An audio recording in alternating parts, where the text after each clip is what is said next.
Welcome back to the ESPN Hoops Hits podcast presented by Tab. I'm the Scope, joined by my man, the Grub, as always, and he's rocking the Philly. He's feeling himself. There was drama last week. We're talking about Grub or no Grub, but for whatever dramas they were having last week, it didn't matter. They got the dub today. Great win. Hello, everyone. How are you, mate? Oh, we were just saying off air, why is there always dramas in Philly? What's going on, boys? There's just tension everywhere. I tell you They're into what, each other today. I don't know. the post-match as well, Jalen, he wanted people to know and be aware that he heard all the noise, and he just turned up and is like, is that what you wanted to see? Yeah, I love that. And you did want to see it, and it's a big win for your Philadelphia Eagles, my Green Bay Packers. But for the show today, we're going to be starting off with Bill Belichick. He is the new coach of, not the New England Patriots, no team in the NFL. He is with North Carolina. He's going back to he's going to college, coaching the college ball. So that's a huge signing for North Carolina, and we'll talk about whether his time is up in the NFL with the really big contract that he got there. Grub or no Grub? Now, this happened on Thursday night football, Friday our time. Devondre Campbell refused to go in for the 49ers. Josh Allen does it again in fantasy and real life. Travis Hunter, he takes the Heisman Trophy in the closest winning margin that we've seen in a long time. Joel Embiid, he's injured again. We're going to compare him and see with other players in the game. Has he got the softest skin, the softest bones ever? Because that hit didn't look like there was much in it. Mate, he's putting on too much like foundation or something. I don't know, man, because that hit did not. It's an interesting, we'll talk about it, but an interesting injury too. I've never heard this one before. Okay. All right. And we're going to debate my Heat. What my Miami Heat do with Jimmy Butler. I'm pretty passionate on this one, so I'll happily step up. The stalemate for this week is rebuild in a draft, or do you hit free agency hard? We'll discuss that, and we'll go to Instagram and Twitter to see what people think about that. But as always, we start the show with Left on Red. You ready to go, mate? Let's go. Okay, for Left on Red, we're going to start at Facebook this week, and we have Dennis Horn. He's wrote this. He's a quitter. Get rid of him. This is off the back of Devondre Campbell refusing to re-enter the game. So the situation was Devondre Campbell comes over from my Packers. There's some history there, and we'll get to that in a bit. He plays all year for Dre Greenlaw. You remember, he's the one who tore his Achilles running onto the field in the Super Bowl, which completely changed that game as well when the 49ers were in control. He was getting a little bit fatigued in his first game back. They tried to get Devondre into the game, and he refused to go in. So let's get the paddle out now before we start and talk anything else on it. But this is an obvious one. Grub or no Grub? Well, do I even need to get the bat out? Old Dennis is right onto it. Get rid of him. Get rid of him. Dennis. I'm slapping it, whatever I am back at the screen. Blow the horn. Get rid of him. That is actually... Blow the Dennis. You know what? He was from the Packers, right? This is a very Packers act. No, mate. Hey, don't... You know what? He came in. We gave him a chance. He come from the Falcons, started with us for a couple of years, got a good contract. He was injured, banged up. Unfortunately, that's what happens. And he just sprayed us on the way out. So give me that. Yeah, I'm double Grub. Yeah, so not only on this occasion, Devondre Campbell, this is who he is. He's the double Grub for this week, nice and early. First ever double. I love it. The first ever double. There you go. Take that back. This is probably one of the worst acts I've seen in a long time. Because I'm a Grub. I'm a passionate Grub. I don't care. I'll say Grub, no Grub, this or that. You wear your Grub on your heart. I wear it on my heart. Yeah. But at the same time, to the other team or sledge someone else, you do not leave your teammates, the guys that you go in the trenches with week in, week out, left. Like, leave them like that. That is an unbelievable act. Honestly, how is he going to get a gig anywhere else, Hods? Well, the 49ers, I believe, have still kept him. They haven't released him as of yet. I think the plan is to keep him because they don't want him to turn up and play for anyone else. They want him to be sitting for the rest of the year. I think they're going to suspend him. We haven't seen this since probably to a more animated version. Antonio Brown takes his jersey off and walked off during that Jets game. There's also cases going back a few years now, but this is just it's not good enough. It's just not team Team first. come first. Team first. It is always. But this is where I think it's a little very different American sports to Australian sports that we play. We are very team first orientated, but I feel a lot of the sportsmen over there, they are. It is very individual, and it's not good to see. It's going to be a very interesting week at training this week. Imagine him going in. I'll go one for you, Hoz. You're boys with him, right? You're solid as with him. Yeah. He's done that now, though. How are you feeling about that? Yeah, so like if you're Fred Warner, the captain, he's defending next to him, good reputation. I imagine they would have got along all right. But Dre Greenlaw and Fred Warner are the heartbeat of that 49ers team and have been for a few years. And I don't think I could talk to him. It wouldn't be like. I don't think I'd abuse him. I'd leave that, whatever's got to happen's got to go through the front office, got to go through the coach. Yeah. But I think I'd give him the cold shoulder. I just wouldn't be giving him anything. Well, I wouldn't even want him in the meetings. Well, because what about this? Here's another example. Dre Greenlaw comes back from the Achilles injuries from the Super Bowl. What about if he had re-injured himself because out of fatigue, first game back, the substitution that was supposed to come on for him, he has to go back and play more snaps later in that game. In wet weather, it was awful conditions, and Dre Greenlaw was flying around everywhere to begin the game. Huge grub. Selfish. Speaking of not letting his team down, let's get to the next one. This comes from Twitter, and it comes from Nate Tice. Good Lord, Josh Allen. So last week, he only had a quiet week this week. Only 2 thrown touchdowns and 2 tutties on the ground compared to 3 last week. So a quietish sort of game. But they, again, huge games against NFC teams. This week, the Lions, who only had 1 L next to their name, this is a huge win for the Bills. When everyone started to doubt them a little bit after the Rams put up a big score on them. But that's back-to-back weeks now where they've got in shootouts with Josh Allen. I think today Hoz has got him the MVP. Yeah, okay. Today I think so. Yeah. Well, he was my lock after. He was lock after last week for me. But is he? I think everyone can agree now he's the MVP. Is he the best player in football right now? I don't know. No, I don't think he's the best player in football right now because what Joe Burrow is doing in a terrible team is unbelievable. Like, he's having an unbelievable season. Saquon Barkley, he's been the heartbeat of our offense. He's definitely top 3. I don't know if he's the best. Are those your 3? Joe Burrow, Barkley, and Josh Allen? Yeah, that would be my top 3. Pretty hard to argue. Yeah. Pretty hard to argue. Maybe chuck Jamar Chase in there because whatever Joe Burrow does, Jamar Chase does with him. Very true. Very true. I just think at the moment, today, 2 explosive offenses went against each other. And for me, the best thing about the Bills at the moment is he hit 9 targets today. That is so hard to stop when you're hitting 9 targets, but then you got to look after Josh Allen as well when he's running the ball. They've just got that dual threat way of, style of play, and the Lions had absolutely no answers today. So I just think, if I'm going up against Josh Allen next week, right, and we think we can beat the Bills. What's the game plan? How do you stop him? What do you want to take away from him? First quarter, you got to win it because he started on fire today, and he never looked back. Yeah. Catching him if he fires in that first quarter, gets going. It's like he gets his extra bit of confidence, and he's like another running back, and it's so hard to stop. So I just think if you are going to stop him, and you can stop him, but you got to put a big emphasis on that first quarter. Jose, we spoke about best players in the NFL right now. Where would you put him as quarterbacks in the NFL right now? He is the best player in the NFL right now for me. What better? He's not better than Mahomes. Across the board, right now, this year, he's the best player. Wow. Because of the few things that you mentioned there, different receivers. James Cook is a good running back. I don't think he's a great running back. They've got an okay offensive line. He has well and truly grown into his own. I think the best thing that the Buffalo Bills did was trading away Amari Cooper. Yep. Stephon Diggs to the Houston Texans, because then now it's clear there's no alpha, there's no diva that wants the ball.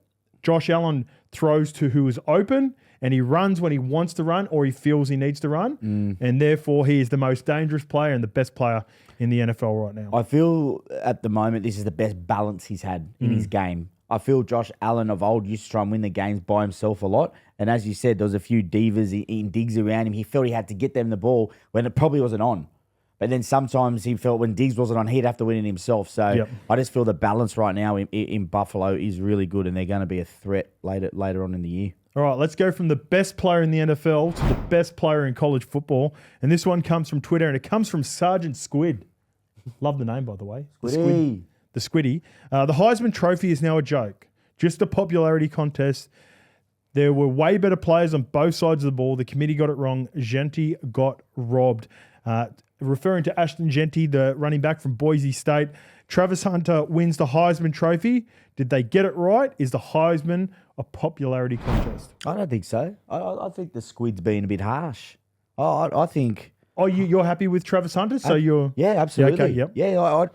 Yeah, Jeanty was unbelievable. Don't get me wrong. I love watching Boise State, and I love everything that was good for Boise State come off him. It's weird watching those stadiums too when he's running in the blue turf. The blue. It's unbelievable, isn't it? Weird, it is weird. Yeah, but I don't know. I just think when a guy can do that on both sides of the ball, that's respect, respect, man. Agreed. And when you hear, his coach Sanders speak about him, he said he wants to be great in everything he does. He commits to it and he wants to be great. And he said, who am I to tell him you can't do it? And Hunter is very, very vocal around doing it. I don't think he'll be able to do it, Holes. We've spoken about this a few times, but I just think why shouldn't he have got the Heisman?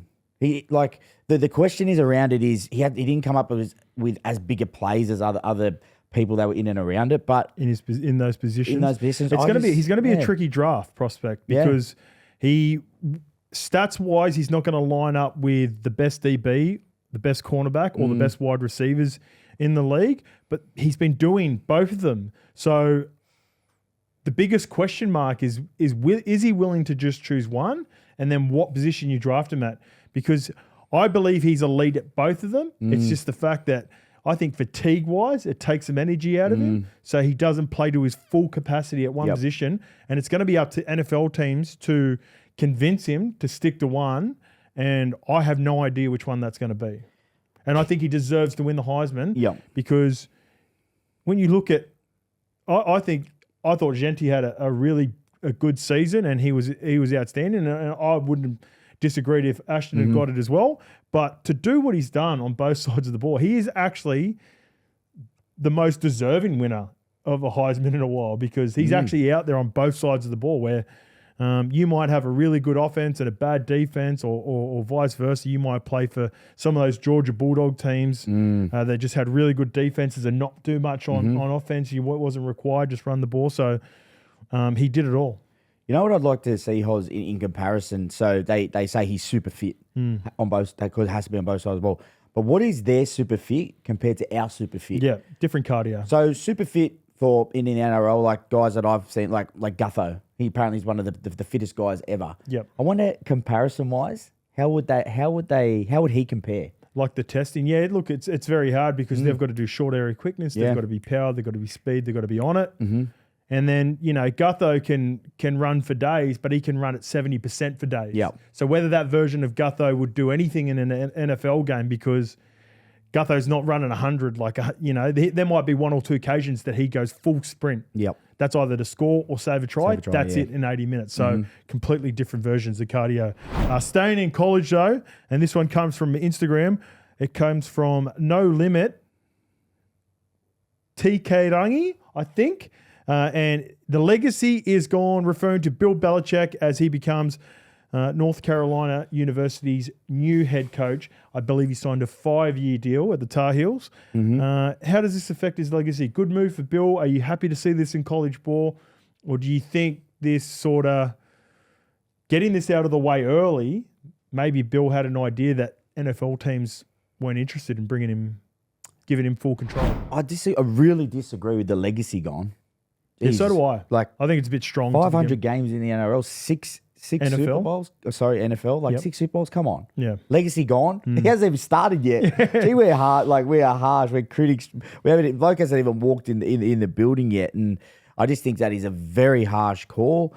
I think it's great for college. I think it's great for college football. Great for North Carolina. Unbelievable. Like North Carolina, they're 6-6 this year. I can guarantee you, whatever, episode 16, I think it is today of Hoops and Hits, they will be better next year. Unders and overs, I'll give you a number. Yeah. 9.5. 9.5 wins. Unders.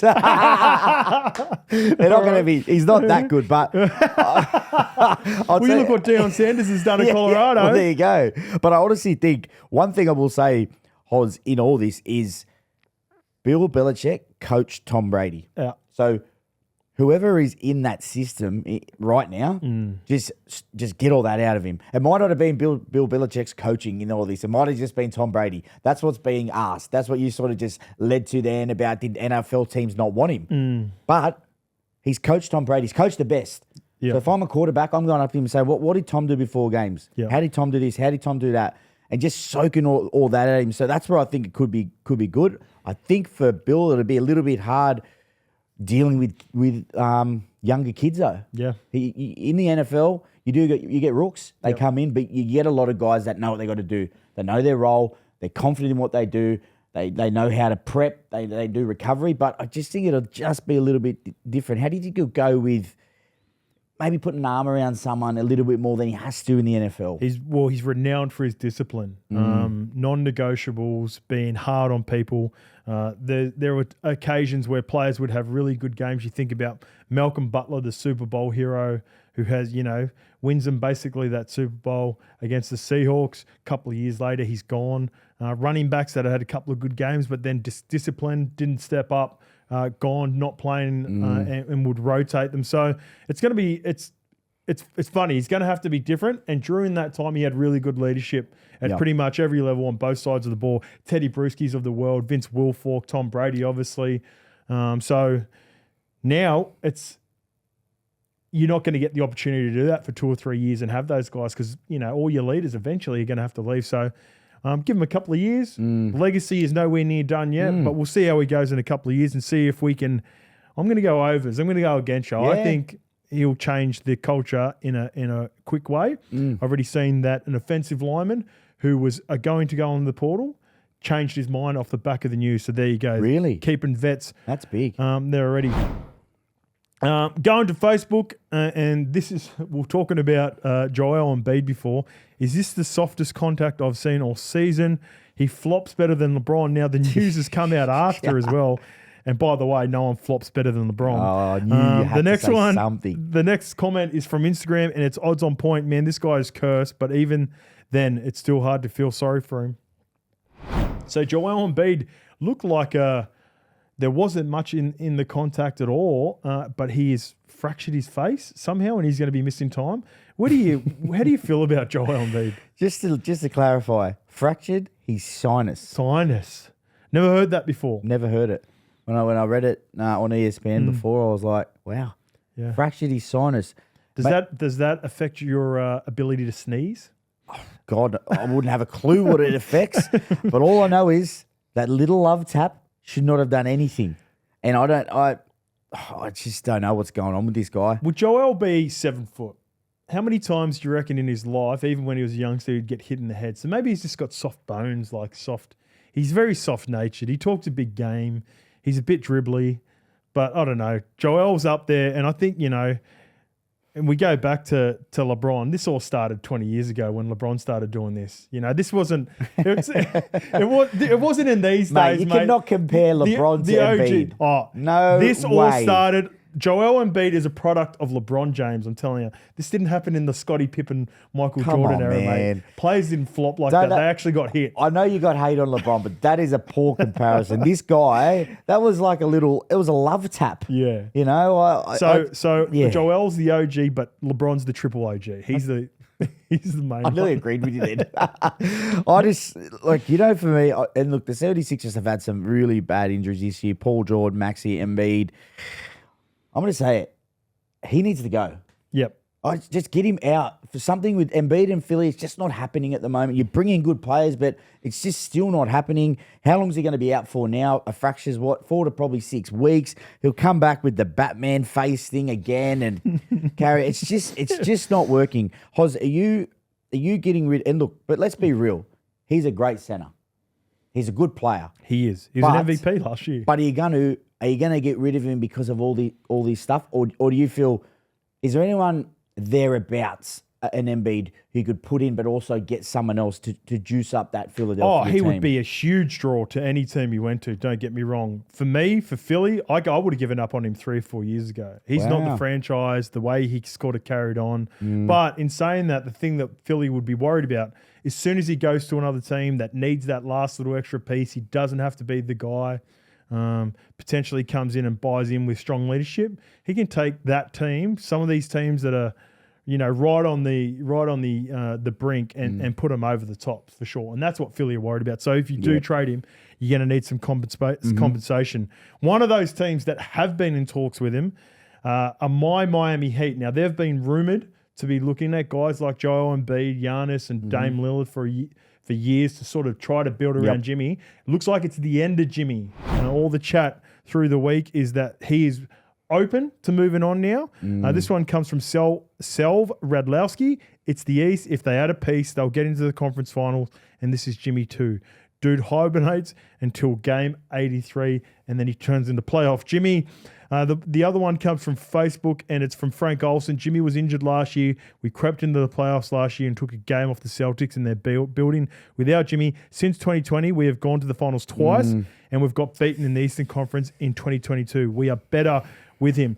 This is my guy. And I agree with everything that's been said there, but I think it could be time. I love Jimmy Butler, and I agree with everything that these Heat fans, it look like, are saying about Jimmy. But I think it might be time to move on because there are some pieces there that I like. The Heat have been trying to trade my guy Tyler Hero and packages, it sounds like now, for a couple of years to get a superstar to go with Jimmy and Bam. I don't think that's going to happen. I think with the draft and develop and the way that, these undrafted free agents seem to thrive under Spoelstra, I think maybe trade Jimmy to a win now team. Now, the team that has been rumoured the most is the Golden State Warriors. They picked up recently Schroeder, but I still think there's a world in where they maybe are getting a little bit fed up with Kuminga. Kuminga, Butler, picks. I think that works for both. I think that, we could develop Kuminga a little bit without the pressure that's associated at Golden State because they expect to win championships, and I'm sure Heat do. And Jimmy, I think, would work really well with Draymond and Steph Curry. Yeah, that is one thing for sure. He would suit that style of play there at Golden State. But there's some drama in Miami. It's fair to say you were the Philadelphia Eagles of the NBA at the moment. But okay, Hodge, I've got a question for you. Can you win it with Jimmy right now? Yes, but it's going to be very hard. And you honestly, Hodge, take your hat. Can you actually see him winning with you? So we've gone all the way. We go to the COVID year. We go against the Lakers, and we took a couple of games off them. We've been the Boston Celtics Achilles heel in most of the playoffs, apart from last year when Jimmy was missing. Yeah, so, we play a style of basketball that seems to worry Boston. Now, the problem is, I think the competition's a lot deeper, and not only do we have to beat Boston in the East, there are teams in the West that I think are getting better. Oklahoma City Thunder, I think, are going to be really hard to beat at the back end of the season. So, look, they can win the NBA, but their odds are accurate to where they are and what they're capable of. So Jimmy's 35. He wants his last payday, and then this is why he's holding out. And try to win a championship. And this is why he's holding out. He's just waiting. So it's a sort of the same conundrum, Hoz. Do the Heat, let him go, and then he becomes that piece somewhere else, or do we keep Jimmy and just hope that he can do it? I think at this age, 35, 36 years old, I think by the time next year rolls in, I think you trade Jimmy now, give him. I think there's love between the Heat, even though there's drama. I think Jimmy loves the organization. I think Pat Riley loves Jimmy, but it might be Jimmy, go and win a championship somewhere else. We'll get some young pieces. We'll get some draft picks. And the Heat will have a look and see what life looks like with Bam Adebayo and Tyler Hero with some other pieces in and around them. Because that's the narrative, isn't it? It's like, we want Jimmy to stay, but if you're going to put a massive offer on the table, meaning another team, we'll look at it. Well, I think they'll keep Jimmy if they can get another superstar. But if they can't get another superstar, then trade Jimmy. Got ya. All right, let's get to the stalemate for this week. And this one comes from producer Shabs. He put it to the fans. rebuilding in the draft versus free agency. Now, Instagram says 80% in favor of rebuilding through the draft. Twitter, 77%. So very close. Wow. In agreement that the way to build a franchise is through the draft compared to free agency. Where do you sit on this? Oh, wait. We've got a comment here on Instagram from Samuel Agi. Easier win now equals free agency. Easier long-term success equals draft. Instagram comes, the second one comes from Alex Vermeer. The best championship teams build with a good draft strategy at the core. Mm-hmm. So if you're looking at an example of it right now, the teams that are at the top, Kansas City Chiefs. Yep. Built Kelsey, Jones, Mahomes. Yep. All drafted, all been there, all won championships. Yep. If you flip to the other side, you're looking at the Detroit Lions, who've done a really good job off the back of a really big trade for Stafford a couple of years ago, and some of the draft picks they've got from there. And then there's also been cases where teams have sort of gone all in. You look at the Rams a couple of years ago when they traded away picks and they bought big name free agents like Ramsey, like Von Miller. They got him over the top in that Super Bowl. Odell Beckham Jr. So where do you sit? Draft, if a mentality to draft, or go hard in free agency? See, Hoz, I'm the draft. I like being built from the ground up. Yep. I like any organization, any sport. Like looking at the NRL and what we've played in. You just mentioned three names: Kelsey, Mahomes. Who was the last one you just mentioned? Chris Jones, right? Kansas City means something to them. They're not just putting that jersey on, getting the money, even if they're good players. It means something to them. I think you need that in your building. Yeah, that's I really do. But then also guys that you can bring in, like free agents, that you can see someone can't play Kansas City football. You can see that in them. Get them in, but they have to fit into your scheme. But then at the same time, another example is Tampa with Tom Brady. They brought in all the guns when he went there. So if Tom Brady knows who he can pick, like the Gronk and a few of the other boys. So Brady, so not only do you get Brady, but you get Gronk. They come over there. They did a pretty good job of building some sort of younger cores. Mike Evans is obviously, Chris Godwin had some really good defense that they drafted really well. But what about an example when you look at what the Eagles have done recently? So you got Jalen Hurts, a really good offensive line. Our man Jordan Mailata that was drafted over there. But the piece that sort of put them over the top this year, and probably a couple of years ago when they made that trade, which is sort of a way of free agency and paying A.J. Brown because he wanted a big contract. A.J. Brown, Saquon Barkley, those two guys are arguably the most important players on your offense right now. And, if you don't have those guys, I don't think you can win the Super Bowl. We don't have those guys with no chance.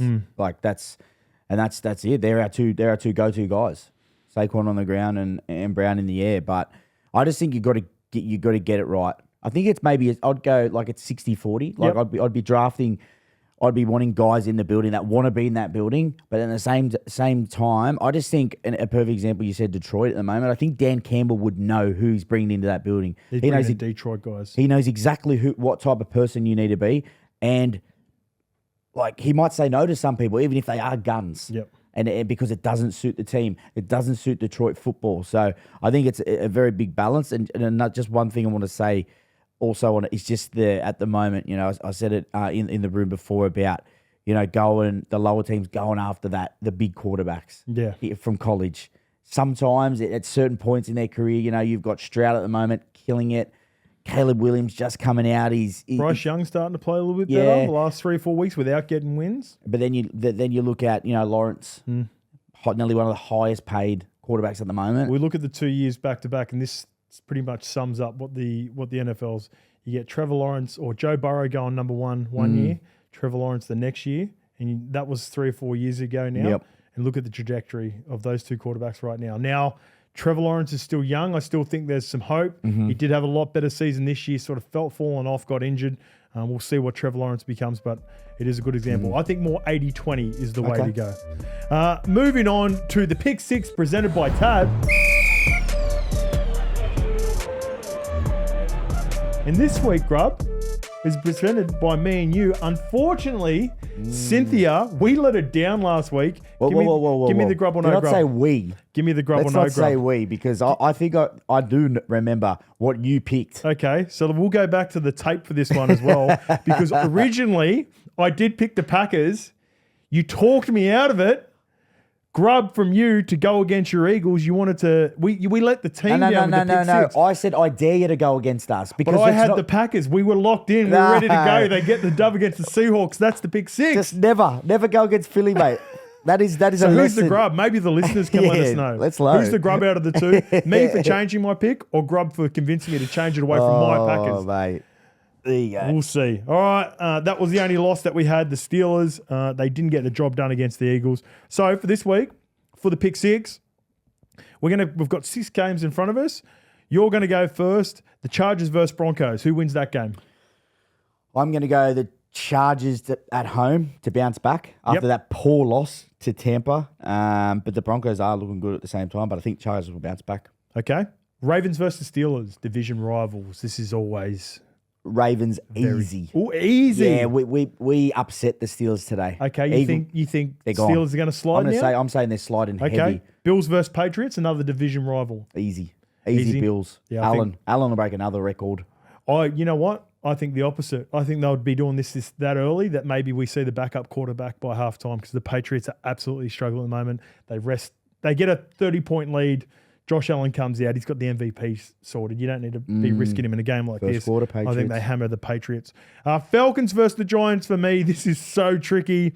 I'm not confident in the Falcons, but it's the Giants at the moment, and it's Tommy DeVito, the quarterback at the moment. I think Tim Boyle will come in for him halfway through that game. So Falcons over the Giants. Poor Giants. Bears versus Lions. There's a part of me that wants to pick an upset here, but I think that's just maybe my Packers' heart wanting the Lions to lose. So I'm going to stay with the Lions. Lions aren't losing 2 in a row. Don't be. Hey, I'm on Oz. All right, there we go for Grub next week. Just wait. I think this game's going to be trickier than a lot of people think. Cardinals versus Panthers. This is a tough one as well. I'm going to go the Cardinals because I think they've got more to play for. The Panthers now. They've just been so close, heartbreaking, and they just can't get the job done. So I'll take the Cardinals over the Panthers. Chances are you're about to lose. For free and confidential support, call the number on the screen or visit the website. That is it for the episode for this week, Grub. Christmas games coming up next week. We love that. Love it. It's a great time of the year for the NBA. Playoff finals for everyone playing fantasy. Good luck to anyone who got through the first week or if you had a bye. There are a couple of absolute stinkers from Saquon and Derrick Henry this week that probably let a few people down.